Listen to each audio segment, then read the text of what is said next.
The TikTok controversy continues after TikTok CEO Zhou Shouzi testified before the U.S. Congress last week, as the U.S. is pushing to ban the app.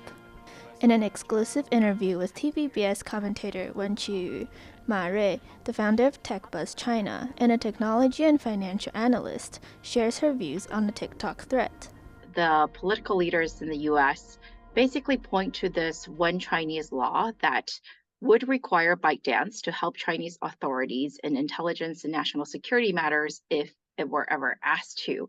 And they believe that this will also extend to TikTok, the subsidiary. So the push is to ban TikTok in the US. Ma said that information gathering and the right to privacy may not be the sole reason why members of Congress are targeting TikTok, as the management of online personal information in the U.S. has always been problematic. It could seem that, TikTok is being singled out again because of its Chinese ownership and not really because of its data collection practices.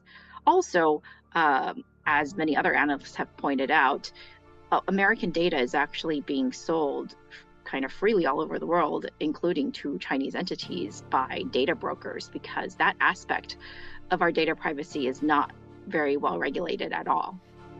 Ma, who once served as an investment partner at 500 startups, pointed out that Silicon Valley investor Peter Thiel and Republican members of Congress are pointing their fingers at TikTok due to the economic factors and are concerned about the U.S.'s top position in technology. His fund and many other funds in Silicon Valley in recent years have also gotten a lot bigger in terms of investments into defense tech.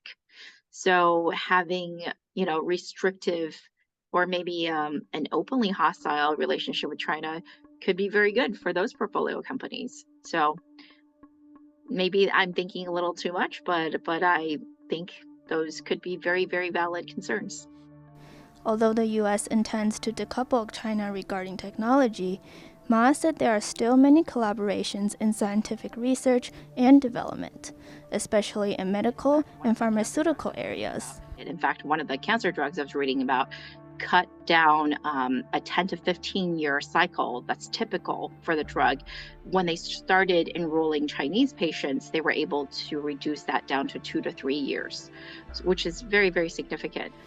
Ma said the U.S. and China had a lot of collaboration in fields including AI, but they are drifting apart, which has seriously impacted the investment in Silicon Valley.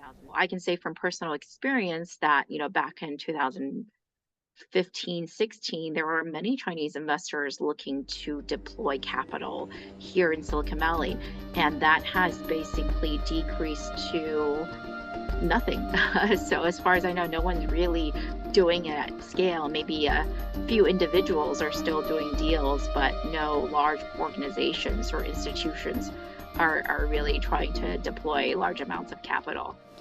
Ma believes it is not feasible for the United States and China to end scientific and technological cooperation, and calls for establishing more security protection mechanisms. She is also optimistic about China's well-developed e-commerce and social networks, which can lead to healthy competition with the U.S. market. Adopting a hostile attitude will affect the development of the technology industry, and if the investors lose confidence, many startups may not be able to thrive. Wen Qiyu, Xu Xiayu, Jamie Lin Penzon, TVBS World Taiwan.